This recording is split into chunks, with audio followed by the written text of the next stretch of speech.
दोस्तों नमस्कार। दोस्तों आज मैं फिर आप सभी के लिए एक साइंस का महत्वपूर्ण वीडियो लेके आया हूँ जो पीएच मान बहुत महत्वपूर्ण होता है साइंस के लिए। ठीक है, बहुत सारे एग्जाम में ये क्वेश्चन पूछा जाता है। ठीक है, चलिए मैं बिना समय गंवाए हुए मैं आपको एक नंबर प्रश्न से स्टार्ट करता हूँ। दोस्तों फर्स्ट नंबर प्रश्न है दोस्तों कि आखिर में पीएच मान होता क्या है, पीएच मान क्या होता है। तो दोस्तों इसका आंसर 4 दिया हुआ है जिसका ऑप्शन नंबर सी हो जाएगा। इसका आंसर हो जाएगा हाइड्रोजन आयन सांद्रता का ऋणात्मक लौंग मान होता है। ठीक है, 2 नंबर प्रश्न है दोस्तों कि अम्ल का पीएच मान होता है। तो दोस्तों अम्ल का जो पीएच मान होता है वह 7 से कम होता है। ठीक है, प्लीज आपसे यही रिक्वेस्ट है कि मेरे वीडियो को प्लीज कम से कम आधा तो वॉच कीजिए, 50% देखिए। अगर आपको समझ में नहीं आता है तो मेरे चैनल को डिसलाइक करके जा सकते हैं वीडियो को। ठीक है, चलिए दोस्तों 3 नंबर प्रश्न है कि क्षार का पीएच मान क्या होता है। तो दोस्तों मैं आपको बता दूं कि क्षार का पीएच मान जो होता है वो 7 से अधिक होता है। ठीक है, क्षार का पीएच मान क्या होता है तो 7 से अधिक होता है। ठीक है, आप मेरे वॉइस को खाली सुनिए, मेरी आवाज़ों के आप ठीक बढ़िया से सुनिए, आपको याद हो जाएगा। ठीक है, 1 से 2 बार में पूरा पीएच मान याद हो जाएगा। ठीक है, क्षार का पीएच मान क्या होती है तो दोस्तों 7 से अधिक होती है। अगला प्रश्न है कि मछली पालने कि तालाब में चूना क्यों डाला जाता है। दोस्तों आप सभी ने कई बार देखते हुएगा कि गांव का जो मछुआरा होता है, ठीक है, कहीं का भी मछुआरा वो तालाब में चूना डालता है। आखिर में क्यों डालता है तालाब में चूना। ठीक है, ऑप्शन दिया हुआ है 4। ठीक है, फर्स्ट ऑप्शन है कि जल का पीएच मान घटाने के लिए या जल को साफ करने के लिए, जल में अन्य हानिकारक जीवों को मारने के लिए, जल का पीएच मान बढ़ाने के लिए। तो दोस्तों इसका आंसर बता दूं हम कि जल का पीएच मान जो होता है वो बढ़ाने के लिए मछुआरा जो होता है वो क्या होता है पोखरा में वो अपना तालाब में चूना डालता है। ठीक है, 5 नंबर प्रश्न है दोस्तों कि मानो आंसू का पीएच मान कितना होता है। मानो जो आप रोते हैं किसी भी चीज पे, ठीक है, साइड पे आंसू जो मेरे आंख से निकलती है उसका पीएच मान क्या होता है। तो दोस्तों इसका आंसर बता दूं, इसका ऑप्शन नंबर सी जो 7.4 होता है। ठीक है, मानो आंसू का पीएच मान कितना होता है तो 7.4 होता है। ठीक है, 6 नंबर प्रश्न है दोस्तों कि मानो रक्त के पीएच मान कितने बदलने पर आदमी मर जाता है। वाह क्या क्वेश्चन है दोस्तों। मानो रक्त का जो पीएच मान होता है कितना अगर हम बदल देंगे तो मानो मर जाएगा। तो दोस्तों इसका ऑप्शन नंबर सी हो जाएगा, यानी कि 0.2 पीएच इकाई। ठीक है, कितना हो जाएगा ऑप्शन 0.2 पीएच इकाई अगर हम बदल देंगे तो मानो की मृत्यु हो जाएगी। ठीक है, प्लीज अगर मेरी वीडियो पसंद आए तो एक छोटा सा लाइक कर दीजिएगा वीडियो को मेरे चैनल पर। ठीक है, और चैनल पर नए हैं तो चैनल को सब्सक्राइब जरूर कीजिएगा। ठीक, चलिए अगला प्रश्न है दोस्तों नींबू रस का पीएच मान कितना होता है। नींबू रस का पीएच मान कितना होता है। तो दोस्तों इसका आंसर बता दूं कि 2.25 से 2.40 के बीच में रहता है। ठीक है, इसका पीएच मान नींबू का याद हो गया, नींबू 2 यानी कि 2.25। ठीक है, अगला प्रश्न है कि मानो रक्त का पीएच मान कितना होता है। तो दोस्तों इसका आंसर हो जाएगा 7.4। ठीक है, एक क्वेश्चन रिपीट है।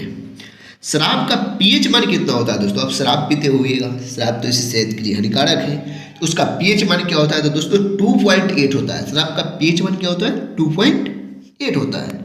अगला प्रश्न दोस्तों मानव मूत्र का पीएच मान कितना होता है। तो मानव मूत्र का जो पीएच मान होता है वो 4.8 होता है। ठीक है, मानव मूत्र का पीएच मान कितना होता है दोस्तों तो 4.8 होता है। ठीक है, अगला प्रश्न है मेरा 11 नंबर की मछली पालने की तालाब में चूना क्यों डाला जाता है। तो ये भी क्वेश्चन रिपीट है दोस्तों, जल का पीएच मान बढ़ाने के लिए डाला जाता है। ठीक है, अगला प्रश्न समुद्री जल का पीएच मान कितना होता है दोस्तों। तो समुद्री जल का पीएच मान जो होता है वो 8.4 होता है। ठीक है, समुद्र का पानी कैसा होता है दोस्तों तो वो खारा होता है, इसका पीएच मान कितना होता है तो वो 8.4 होता है। मानव रक्त का पीएच मान कितना होता है दोस्तों तो इसका आंसर 7.4 होगा। ठीक है, अगला प्रश्न है यदि किसी विलेय का पीएच मान 0 हो तो उसका पीओएच मान क्या होगा। तो दोस्तों इसका आंसर बता दूं कि ऑप्शन नंबर डी यानी कि आंसर इसका 14 होगा। ठीक है, 15 नंबर प्रश्न है दोस्तों कि यदि किसी विलेय का पीओएच मान 0 हो तो उसका पीएच मान क्या होगा। तो दोस्तों इसका आंसर बता दूं आपको कि इसका आंसर 14 होगा। ठीक है, यानी कि आंसर बी हो जाएगा ऑप्शन नंबर। 16 नंबर प्रश्न है कि यदि चूना जल का पीएच मान कितना होता है, चूना जल जो होता है उसका पीएच मान कितना होता है, तो दोस्तों इसका आंसर बता दूं 10.5 होता है। कितना होता है? 10.5 होता है। अगला प्रश्न है कि दूध का पीएच मान कितना होता है। आप तो दूध पिए होंगे।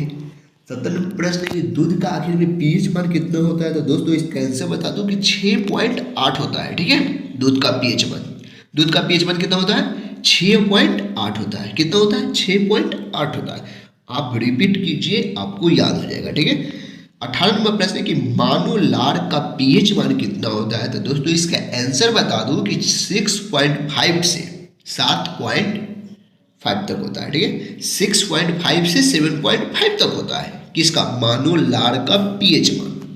19 नंबर प्रश्न है कि टमाटर रस का पीएच मान कितना होता है, तो दोस्तों इसका आंसर बता दो कि टमाटर रस का जो पीएच मान होता है वो 4.0 से 4.5 के बीच में होता है।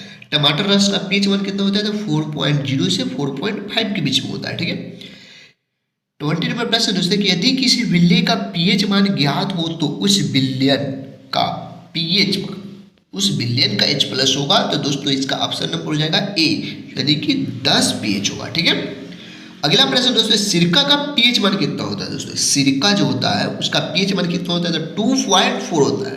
सिरका का पीएच मान कितना होता है? 2.4 होता है। 22 नंबर प्रश्न है कि चूना जल का पीएच मान कितना होता है, दोस्तों इसका ऑप्शन नंबर बता दूं ए, चूना जल का पीएच मान जो होता है वो 10.5 होता है। ठीक है, भोजन के बाद मानव लार का पीएच मान क्या होता है, तो दोस्तों भोजन जब हम करते हैं खाना खाने के बाद मानव का जो लार होता है उसका पीएच मान क्या होता है, तो दोस्तों उसका पीएच मान घट जाता है। ठीक है, ऑप्शन 4 दिया हुआ जिसका ऑप्शन नंबर बी हो जाएगा, यानी कि उसका लार क्या होगा? घट जाएगा पीएच मान का। ठीक है, अगला प्रश्न दोस्तों किसी बिल्ली का पीएच मान पर तापमान का क्या प्रभाव पड़ता है। किसी भी बिल्ली का पीएच मान पर तापमान का क्या प्रभाव पड़ता है, तो दोस्तों इसका ऑप्शन नंबर हो जाएगा ए, यानी कि तापमान बढ़ने पर घट जाएगा। तापमान बढ़ने पर क्या होता है? उसका घट जाएगा। ठीक है, अगला प्रश्न दोस्तों कि नमक का पीएच मान कितना होता है, तो दोस्तों इसका आंसर हो जाएगा नमक का पीएच मान 7 होता है। ठीक है, प्लीज़ आपसे रिक्वेस्ट है कि मेरे अगर वीडियो को पसंद आए तो प्लीज़ चैनल को सब्सक्राइब करके लाइक कर दीजिएगा। ठीक है, आई होप कि अगर वीडियो अच्छा लगा तो प्लीज़ चैनल पे एक सब्सक्राइब जरूर कीजिएगा। ठीक है, नमक का पीएच मान कितना होता है दोस्तों, तो 7 होता है। ठीक है, अगर आपको लॉन्ग वीडियो चाहिए पूरा पीएच मान का तो कमेंट कीजिए, मैं उसका लॉन्ग वीडियो लेके आऊँगा। थैंक यू, जय हिंद।